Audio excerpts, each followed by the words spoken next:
Psychologists have studied aggression and they found that hatred and frustration leads to aggression. And that is a very powerful hypothesis which has been researched.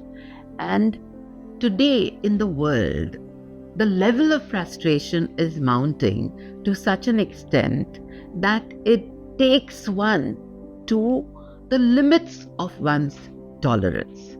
And once one's freedom is attacked, there is immediate reactivity and there is this feeling that I have to retaliate now. And this retaliation then takes the form of all the possible negative forces that come into play.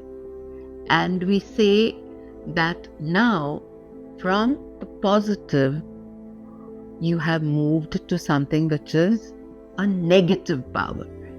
And the label that we have for that is evil, because it is not creating any form of humanitarian goodness for the collective or for the individual.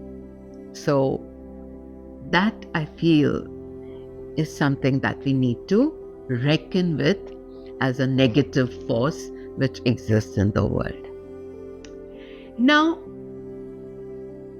evil can be viewed differently as perspective shifts, and also people think that what is evil for one person is actually a kind of goodness for the other person.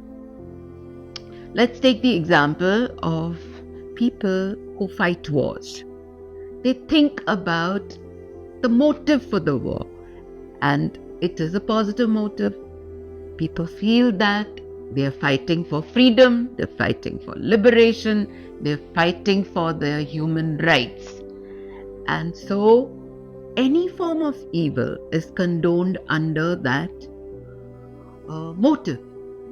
So how do you really create this very, very important understanding of where this whole force which is evil is coming from and what is the motive behind that force?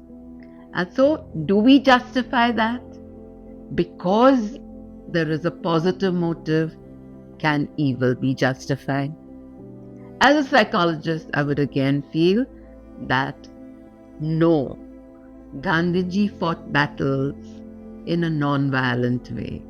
And probably there is some way in which all forms of positivity can be used to attain any motive, which is probably idealistically possible.